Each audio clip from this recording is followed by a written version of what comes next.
by Edith Nesbit. The house was about 4 kilometers from the station.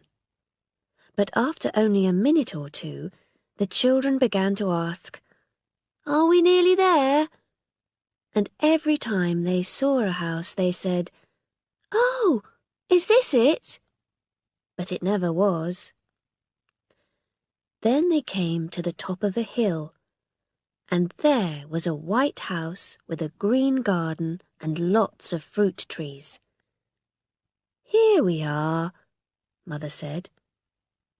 Everyone hurried to get out of the carriage. Robert, Anthea, Jane, Cyril, and Martha, the nursemaid, with the baby. But Mother did not hurry. The children ran round the house and all through the garden to see what there was. But Mother stood and watched the driver while he carried the boxes into the house. The children loved the house. They knew immediately that they were going to be happy there. Mother did not like the house very much because it was old and there were no cupboards. But it was deep in the country, and after 2 years in London, the children thought that it was wonderful. If you live in London and your family is not rich, you get bored because you cannot go to shops and theatres, and people say, "Don't do this," and "Don't go there." In the country, you can go anywhere and do anything. The White House was on the hill, with a wood behind it and a gravel pit on one side. It was at the gravel pit, a week later, that the children found a fairy. Well, that was what it called itself, but it was different from other fairies. It happened when Mother had to go and stay with Grandmother, who was ill. Martha stayed with the children, of course, but the house was very quiet and empty. The children did not know what to do. Then Cyril said, "Let's go to the gravel pit." The gravel pit was very large, with grass and wild flowers round the sides at the top. When they got there, the children decided that they would go down into the pit to play in the sand. "Let's dig a deep hole. Perhaps we can get all the way down to Australia," said Robert. The others agreed, and they all began to dig hard in the sand. But it was a very hot day. Baby went to sleep, and Robert, Cyril and Jane sat down to rest, but Anthea went on working on the hole. Suddenly she screamed, "Cyril, come here, quick! There's something alive!" she cried. They all jumped up and hurried over to see what it was. "It's got feet," Anthea said, "and fur. Don't hurt it. I know this sounds stupid, but it said something." "What did it say?" asked Cyril. "It said, 'You leave me alone.'" The others just laughed. But the 2 boys began to move away more of the sand. Soon they could see that there really was something moving in the hole. Suddenly, a hard little voice cried, "Leave me alone!" They all jumped back, and no one spoke for a minute. Then Robert said, "But we want to see you." "Yes, I wish you'd come out," Anthea said. "Oh, well, if that's your wish," the voice said, and the sand began to fly about everywhere. Then something brown and furry and fat fell out into the hole. I think I was asleep, it said. The children stood and looked at it. It really was very strange. It could move its eyes in and out on stalks. It had big ears, and its body was fat and round and furry. Its legs and arms had soft fur all over them too, and it had hands and feet. "What is it?" asked Jane. "Shall we take it home?" The thing turned its long eyes to look at her. Does she always say stupid things? It said. She doesn't mean it, Anthea said. Don't be afraid. We won't hurt you. The little thing was angry. Hurt me? It cried. I'm not afraid of you. Oh, don't be angry, said Anthea kindly. Tell us who you are. We really don't know. You don't know? It said. Don't you know a Psammead when you see one? A Psammead? What's that? Jane said. A sand fairy, of course. Don't you know a sand fairy when you see one? It looked very unhappy, and Jane said, Of course. I can see that you're a sand fairy now. And Robert said, Well, I didn't know that you were a Psammead, but I can see that you are something very wonderful. Please talk some more to us. The Psammead looked a little happier when it heard that, and it said, Well, you can talk to me if you want to. Perhaps I'll answer you, and perhaps I won't. Now say something. At first the children could not think of anything to say. But then Robert asked, How long have you lived here? Oh, thousands of years, the Psammead answered. The children waited, but the Psammead was silent. Please, tell us more, Robert said. Well, all right then, the Psammead said. There were lots of us then, it went on. People sent their children out to look for Psammeads, and when they found us, we gave them a wish. What happened to all the Psammeads then? Robert asked. Well, if they get wet, they get ill, and they usually die, and that's what happened. Most of them got wet and died. And I'm not going to tell you another thing. Oh, just one more question, please, said Robert. Do you give wishes now? You've had one, said the Psammead. You wished to see me, and here I am. Oh, please, just one more, Anthea cried. Well, all right, but be quick. I'm tired of you. It is very difficult to think of a really good wish in just a second or two. Then Anthea remembered a wish of hers and Jane's. She knew that the boys wouldn't like it, but it was better than nothing. I wish we were all very, very beautiful, she said. The Psammead pushed out its long eyes and got bigger and fatter, and the children waited. Then it said, I'm sorry. I haven't done this for a long time. I'll try again. But I can only do one wish a day for you. Do you agree to that? Yes, oh yes, the children cried. But remember, the wish is only for a day, said the Psammead. When the sun goes down, everything goes back to what it was. The Psammead slowly got bigger, then suddenly went small again. That's all right, it said. At once, it turned and went back into the sand at the bottom of the hole. The children stood there for a second, and then Anthea turned to speak to the others.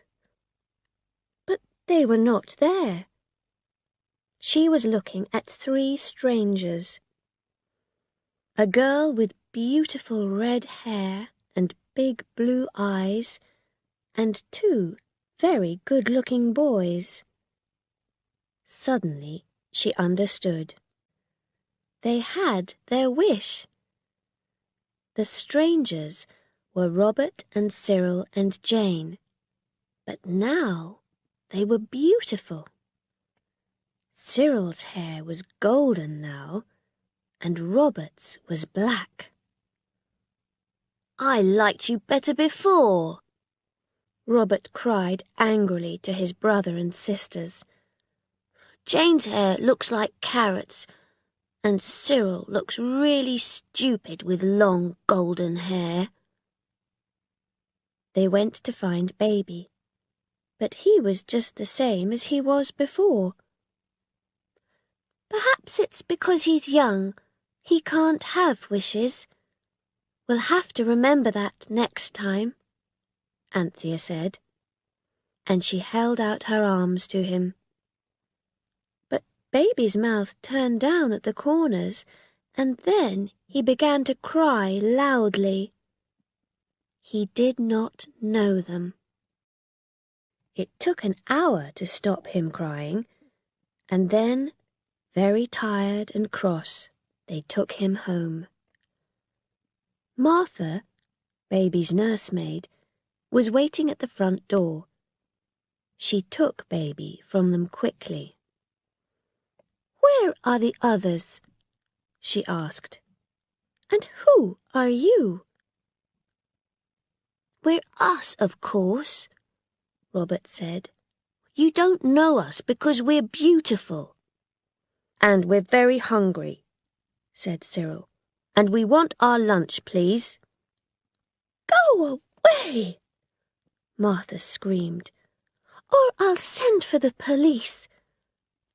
And she closed the door in their faces. The children were very hungry by then, and they tried 3 times to get into the house, but Martha would not let them in. After a while, they went and sat at the bottom of the garden to wait for the sun to go down. The wish will finish then, won't it? Jane said. But the others didn't answer, because no one was really sure. It was a terrible afternoon. They had no lunch, no tea, and they were tired, angry, and afraid. It's true that they were all very beautiful, but that's not a lot of help when you're unhappy. In the end, they fell asleep. It was nearly dark when they woke up. Anthea was the first to wake up, and she looked at the others. They were no longer very beautiful. Everything was all right again. Happily, they all went back to the house. Of course, Martha was angry. "Where have you been all day?" she cried. It is not easy to explain a Psammead to an angry nursemaid, so the children didn't try. "We met some beautiful children, and we couldn't get away from them until it was nearly dark," Anthea said. "They were terrible, and we never want to see them again." And they never have. The next morning, Martha took Baby out with her, and the children decided to go back to the gravel pit to look for the Psammead again. At first, they could not find it. Perhaps it wasn't really here, Robert said. But they began to dig into the sand with their hands, and suddenly they came to the brown furry body of the Psammead. It sat up and shook the sand out of its fur. "How are you today?" Anthea asked. Well, I didn't sleep very well, but thank you for asking, the Psammead answered. Can you give wishes today? Robert said. Because we'd like to have 2, if we can, but 1 is a very little wish. Well, all right, said the Psammead, looking at Robert with its long eyes. Let's have the little wish first. Martha mustn't know about the wishes, Robert said. I mean, she mustn't see anything different about us. And can you do that for every wish on every day? The Psammead went a little bigger and then went small again. I've done that, it said. It was easy. What's the next wish? We wish, said Robert slowly, to be very rich. How much money do you want? Asked the Psammead. It won't do you much good, of course, it said quietly to itself. Well, how much? And do you want it in gold or notes? Gold, please, Robert said. Millions. A full gravel pit, all right, said the Psammead, sounding bored. But get out before I begin, or you'll die underneath it. Its thin arms got very long, and it began to move them about. The children were afraid, and ran as fast as they could up to the road. When they were there, they turned to look back. They had to close their eyes and open them again very slowly. The gravel pit was full, right up to the top, with new, shining gold coins.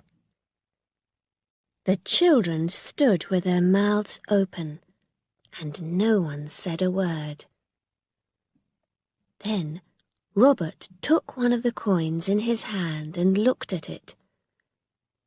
It's different from English money, he said. Well, it doesn't matter. It's gold, said Cyril.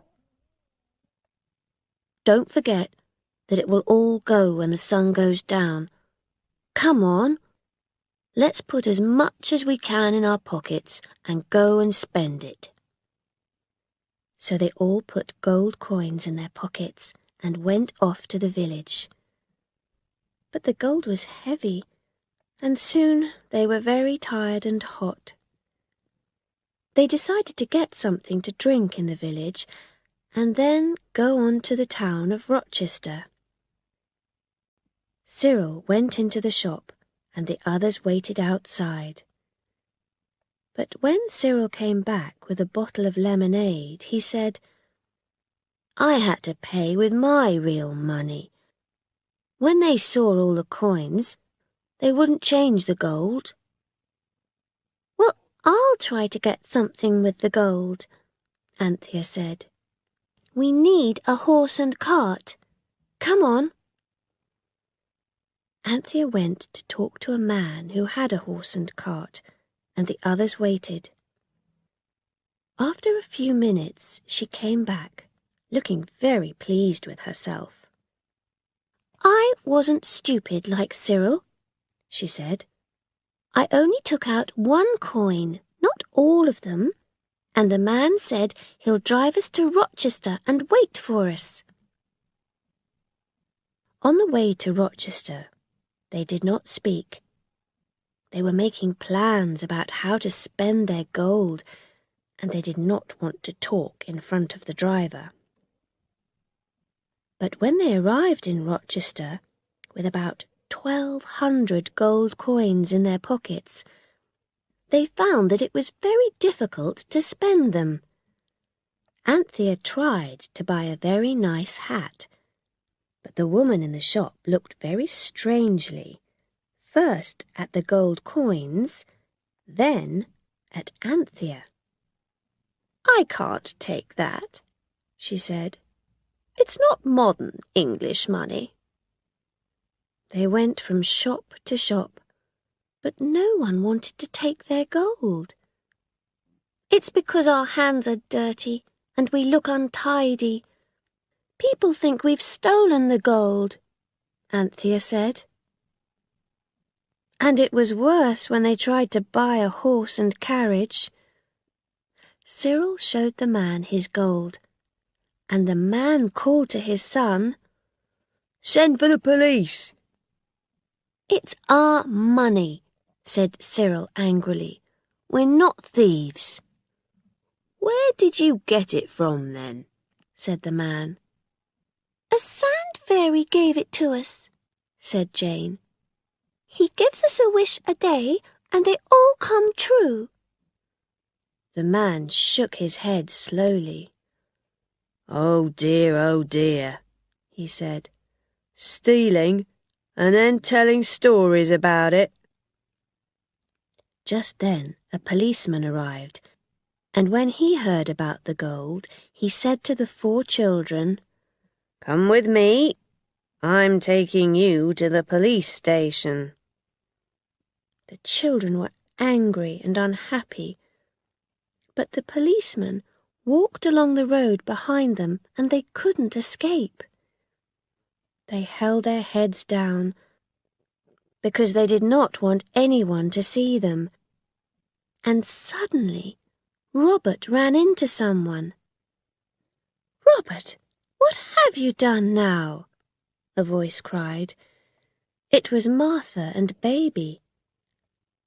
The policeman explained everything to Martha, and Cyril had to take the gold out of his pocket and show it to her. "I can't see anything, just 2 very dirty hands," she said. "There's no gold there. What are you talking about?" And then the children remembered that Martha couldn't see the wishes. It was getting dark when they arrived at the police station. The policeman explained about the gold, and the inspector said, "Well, let's see it." Cyril put his hands into his pockets, but they were empty. The others put their hands into their pockets. They were empty too. Of course, all the fairy gold went when the sun went down. "How did they do that?" cried the policeman. Martha was very angry with him. "I told you that there wasn't any gold," she shouted. "You'll be in trouble for this, saying that these poor little children are thieves." But she was very angry with the children too. "What were you doing in town alone?" she said to them outside the police station. And she took them home and sent them to bed early. The next day was very wet. It rained all day, and the children could not go to see the Psammead. They stayed at home and wrote letters to their mother. But none of them told her about the Psammead.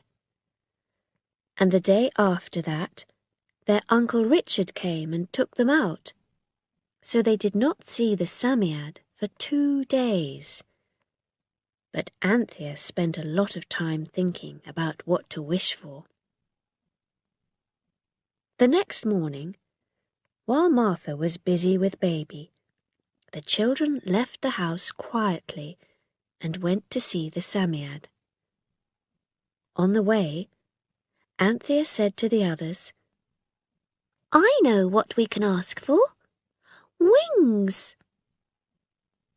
The others were silent for a minute, but then they all agreed that they too would like to have wings.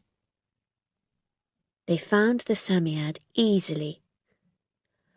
I wish we all had beautiful wings to fly with, Anthea said. The Psammead made itself very big and then went small again.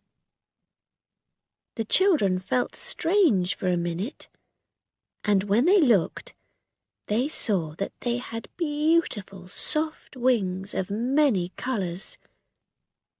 They moved them about and jumped up and down, and soon they could see the green fields and sunny woods below them, and the blue sky above. They could fly! It was wonderful, and they flew over the woods and trees, the towns and villages, for a long time. But they began to get hungry. Just then they saw below them some trees full of large red plums.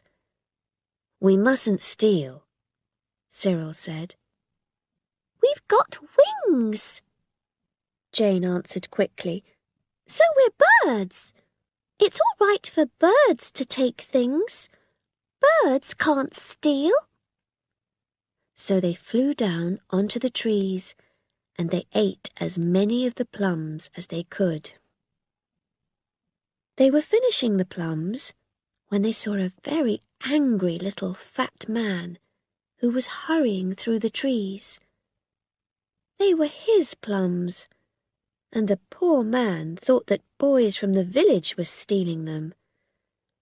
But when he saw that the children had wings, his mouth fell open and his face went green. Anthea did not want to steal anything, of course, so she flew down and pushed some money into his pocket. "Don't be afraid," she said. "We've had some of your plums. We thought that it wasn't stealing. But now I'm not so sure. So that was some money to pay for them." The little man sat there on the ground and looked up into the sky. "Talking birds? Children with wings? This is a lesson for me. From now on, I'm going to live a better life," he said, and he went into the house and was very kind to his wife. Plums are very nice, of course, but you soon feel hungry again. So the children stopped first at one house, then another, to ask for something to eat. They didn't get anything because everyone was afraid of them and screamed and ran away when they saw them. By 4 o'clock, they were getting very tired and hungry, so they flew down onto the roof of a church to think what to do. "We can't possibly fly all the way home without something to eat," said Robert. In the end, they decided to take some food from the vicar's house next to the church. "He's a good man. He'll understand.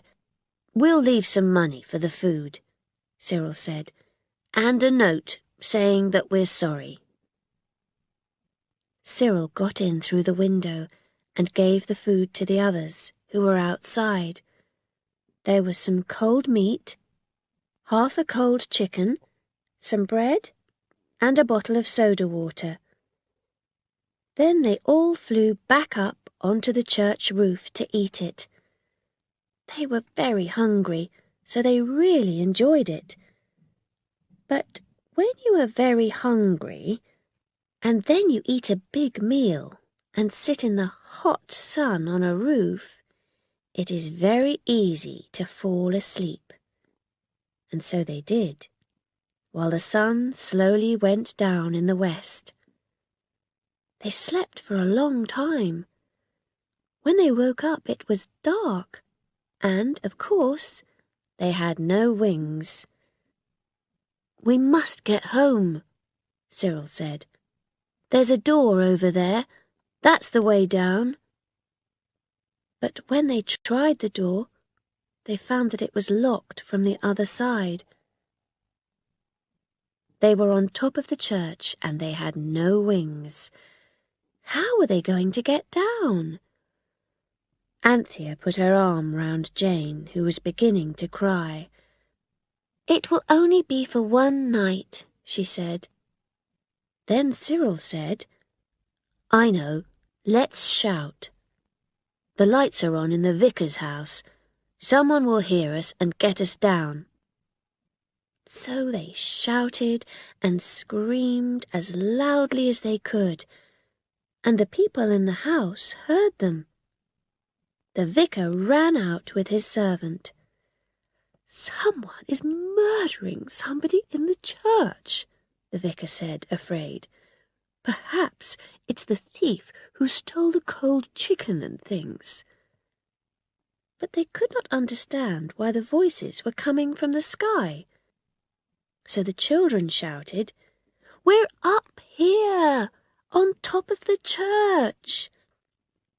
The two men were still afraid, but slowly and carefully they went up the stairs inside the church.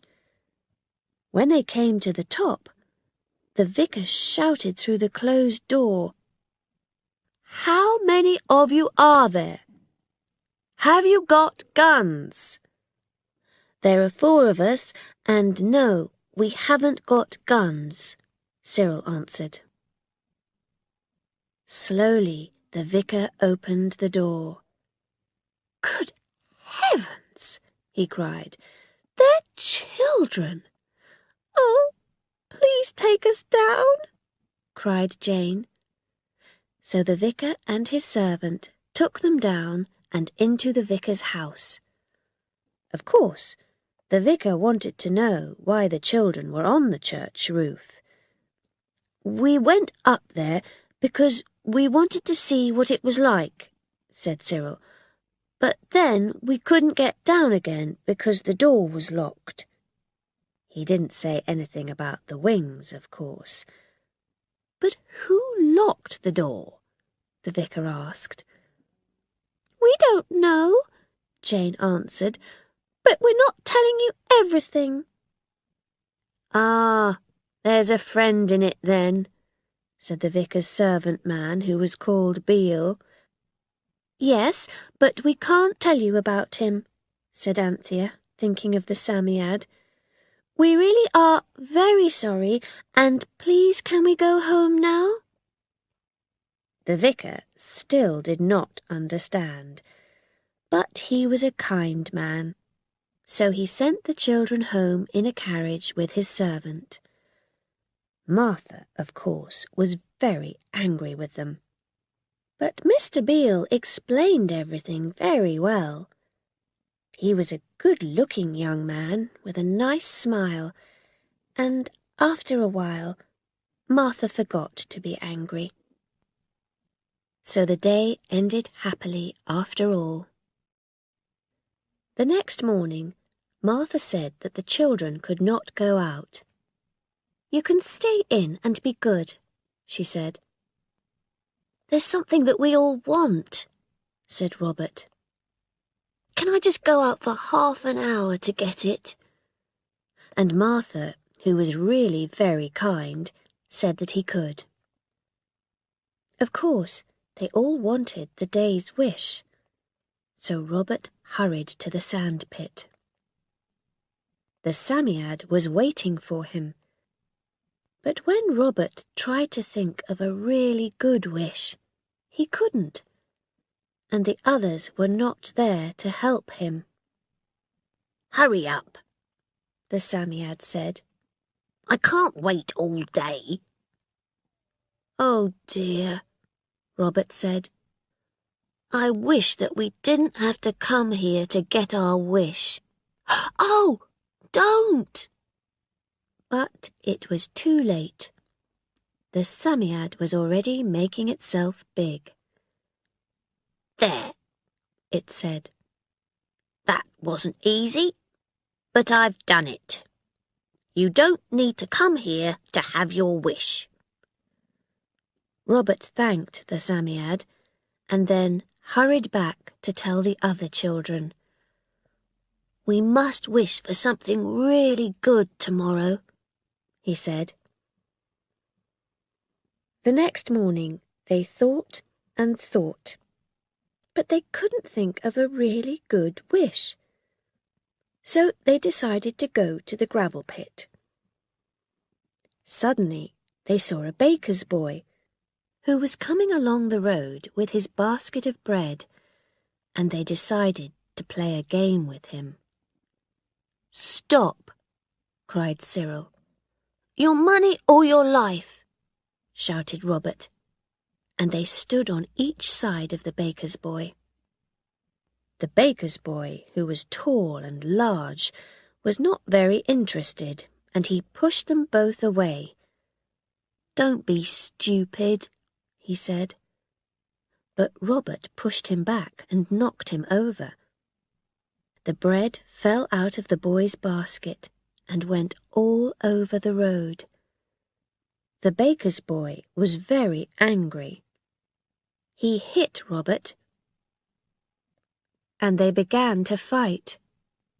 But the baker's boy was much bigger and stronger than Robert. He was also not a nice fighter.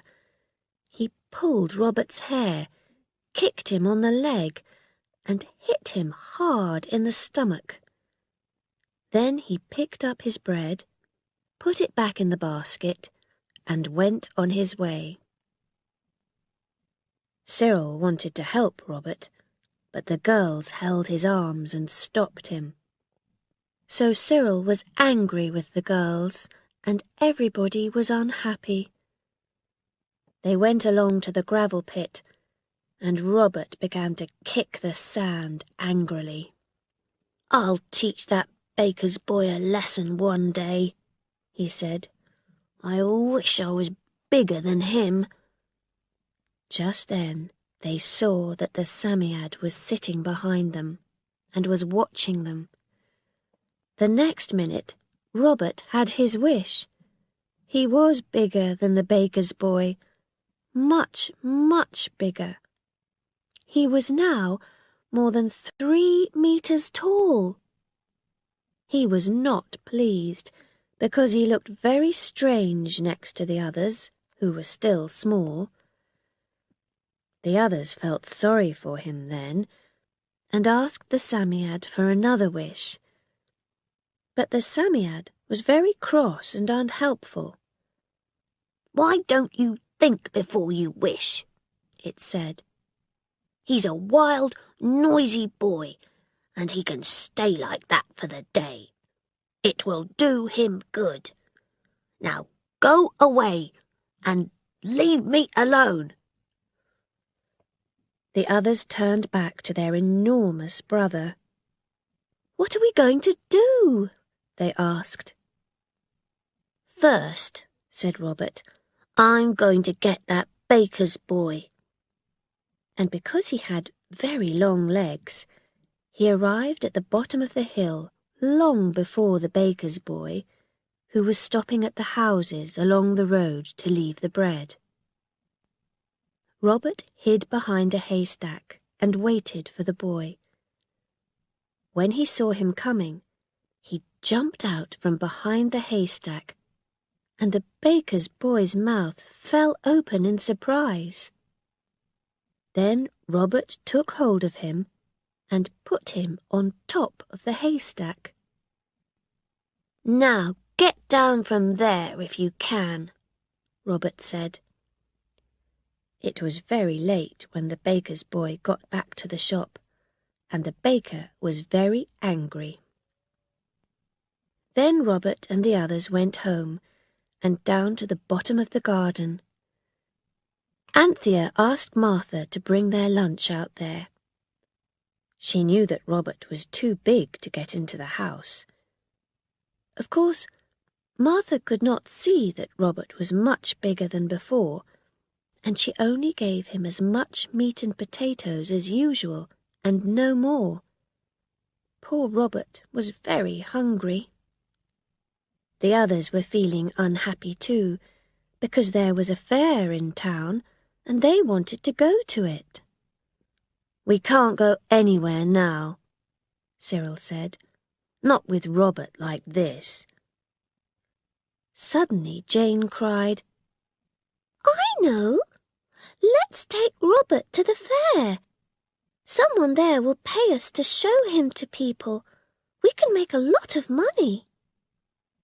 The others thought that this was a good plan, and they left at once. When they arrived, they asked to see the head man. His name was Bill, and when he saw Robert, he got very excited. "How much do you want for him?" he asked. "You can't buy me," said Robert, "but I'll come and show myself this afternoon if you give me £15 and some food." "Right," Bill agreed. So Bill took Robert inside one of the big fair tents and gave him something to eat.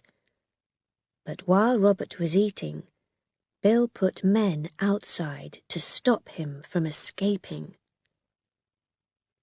Then Bill stood outside the tent and began to shout to the crowds, "Come and see the biggest man in the world." Very soon, people began to stop and listen. A young man and his girlfriend were the first to go and look at Robert. They paid their money to Bill and went in. The people outside heard a loud scream from the girl, and then they all wanted to go in too. Soon Robert was the most exciting thing to see at the fair, and Bill was making a lot of money. "Much more than £15, Cyril said to the girls. Poor Robert got very bored. He had to shake hands with everybody and talk to show that he was real. And how could he escape at the end of the day? "They'll kill us when I go small again," he said. Cyril thought for a minute. Then he said, "I've got a plan." And he went outside the tent to talk to Bill. "Look here," he said. "My brother must be alone when the sun goes down.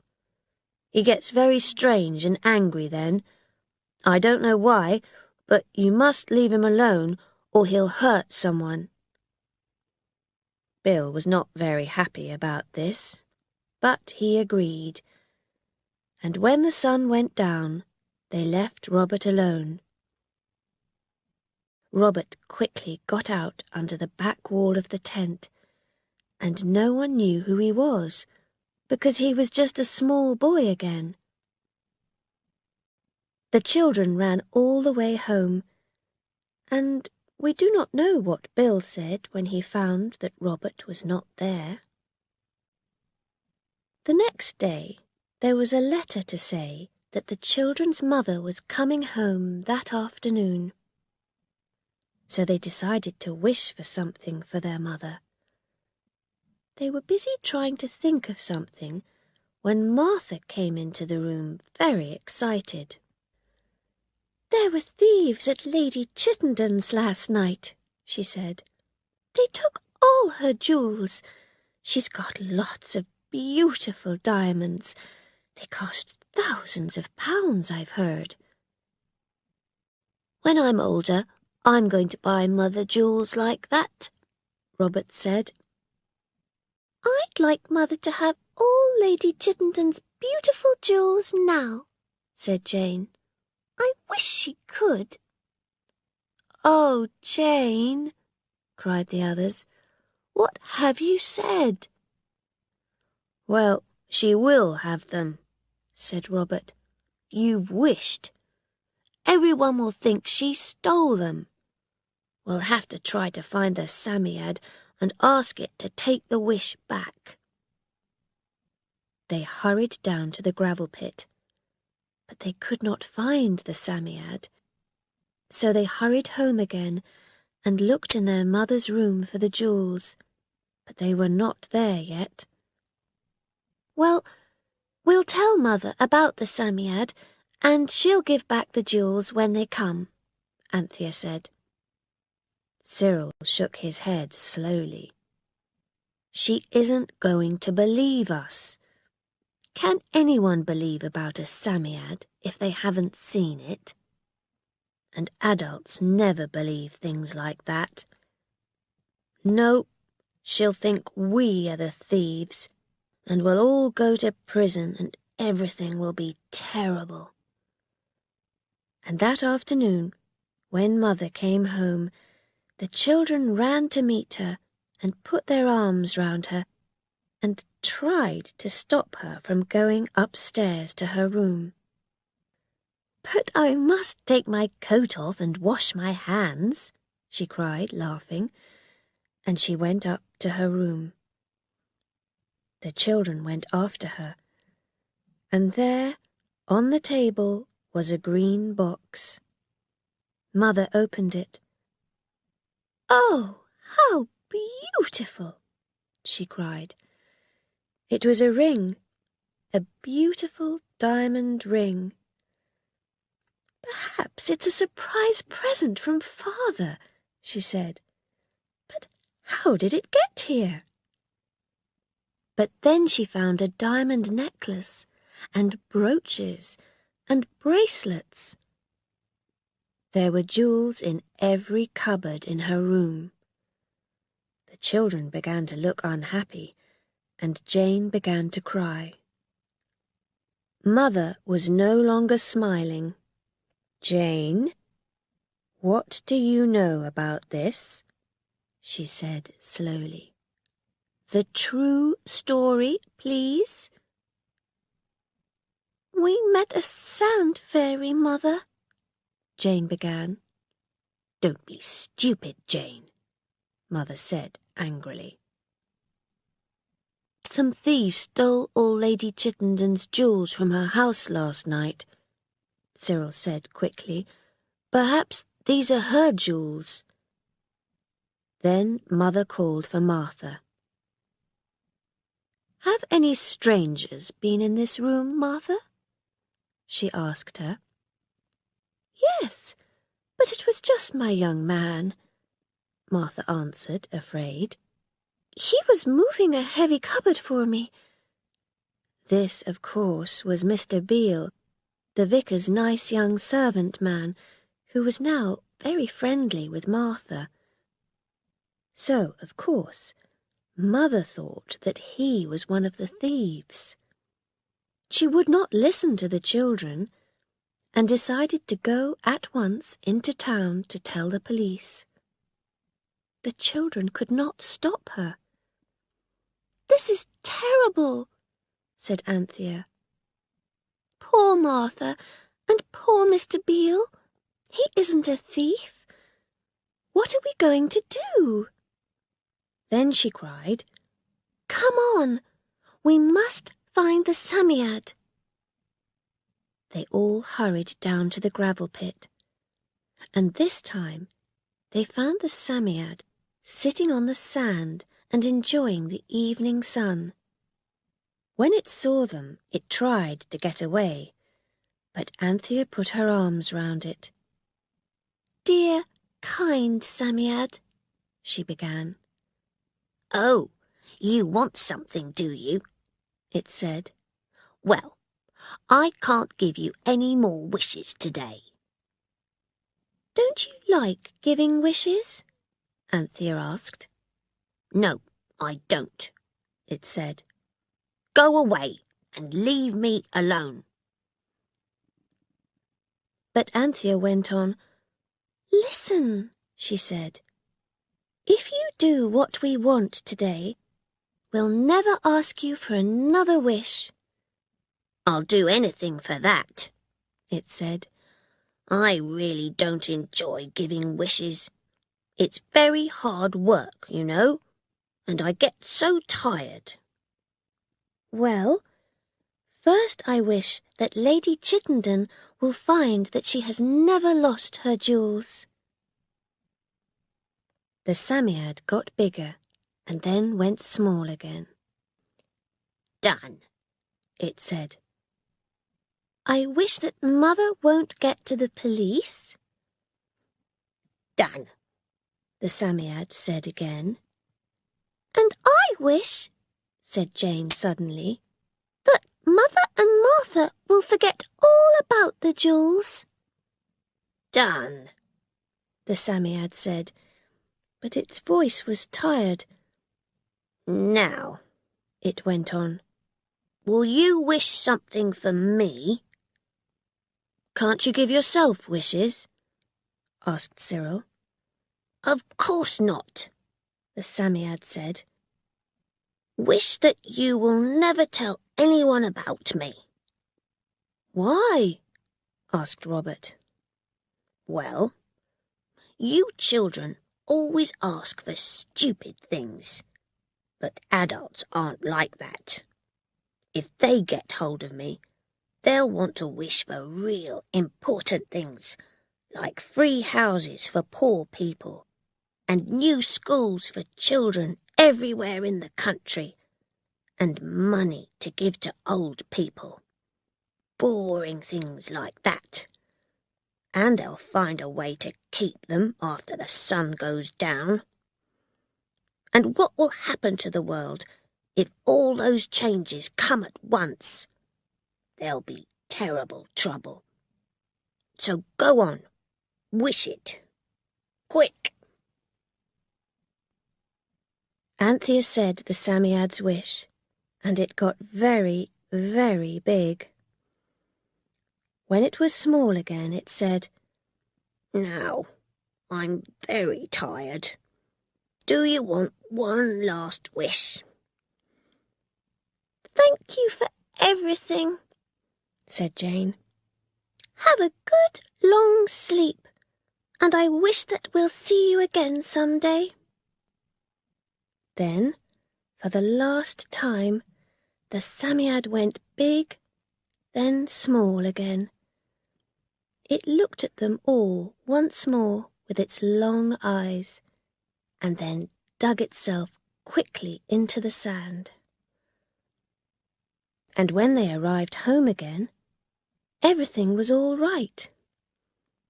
Mother came home, and she and Martha remembered nothing. And Lady Chittenden found that her jewels were not lost. Will we ever see the Psammead again, do you think? Jane said to the others later in the garden. And of course they did. But not in this story. It was in a very, very different place. It was in a... But I must say no more.